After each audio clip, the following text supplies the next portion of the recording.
Hey Kids for Christ crew, I wanted to take a moment to just thank you for all of your work in just launching this program in this new way. I'm very thankful for you. You all have done very well, and we've got a lot of people going in a lot of different directions, and I wanted you to know that without you, we would not be able to pull this thing off. And so thank you for all of your diligence in preparing, coming prepared, and that if you're out, having to be out, or you can't fulfill your role, you've let me know.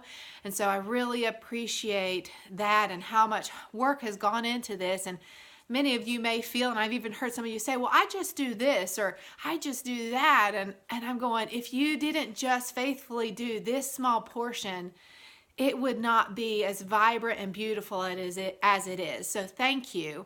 I also wanted to let you know that we will be starting Unit 2. We had talked about coordinating, getting a meeting together to just kind of go over the unit together, but we have a lot of people involved in this program, and so it's been a bit difficult to try to coordinate schedules. So I thought, let's just do a video in hopes that we can all just be on the same page. And if you have any questions after this video, then you can just let me know, and I'll be following up with you individually, but at least we will have a direction prior to starting Unit 2. So Unit 2 is how God formed a nation, and he formed it through beginning with Abraham, Isaac, and Jacob. The big picture question is, why can we trust God?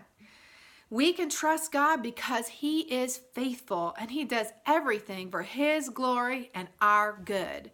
And so the first lesson, so that's your big picture question for this whole unit for these next 4 weeks. The first lesson is God's covenant with Abraham, and the children will be memorizing Genesis 12, 2 and 3 about how, God wanted to make Abraham and his line into a blessing, and that he would be a blessing to all nations to come. It's really beautiful, and they'll be memorizing that.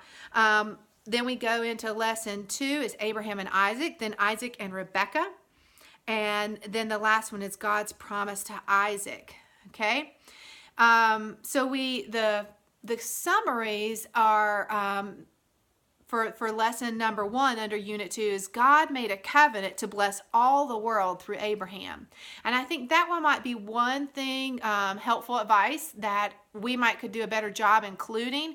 We've done a great job using the big picture question throughout our previous 6 weeks, but I think one thing we can improve on is on our weekly basis, making sure somehow we cover this principle for that individual week, such as God made a covenant to bless all the world through Abraham for lesson number 1. And then lesson number 2, Abraham and Isaac. Abraham trusted God even when he did not understand God's plan.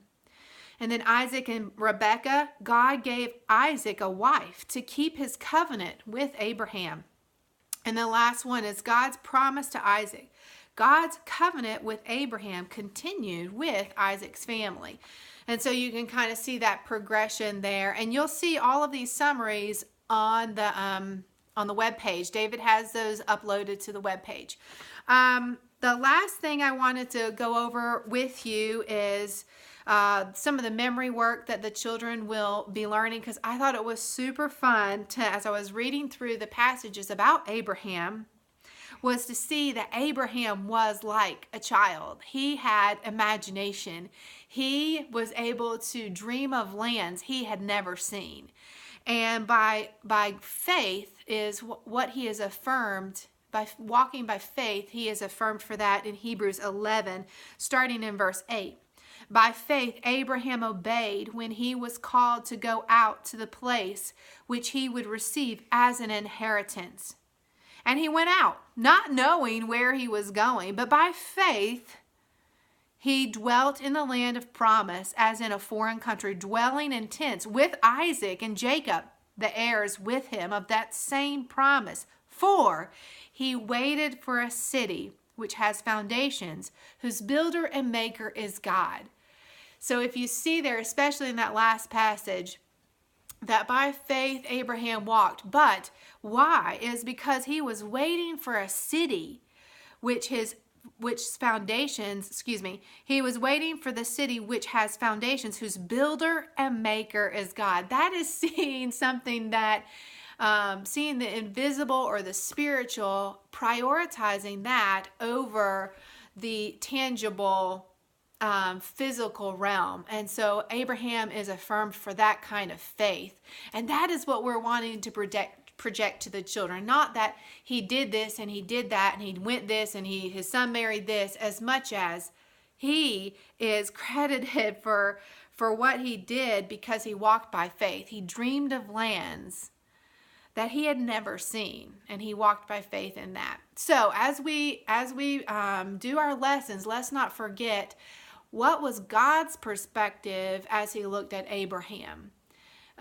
Abraham was not a perfect man. He made some huge blunders, but God said he walked by faith, and he credited him for that in Hebrews. So anyway, I am so thankful for all you guys. I hope this video is helpful in keeping us on the same page. If you have any questions, don't hesitate to call. Bye.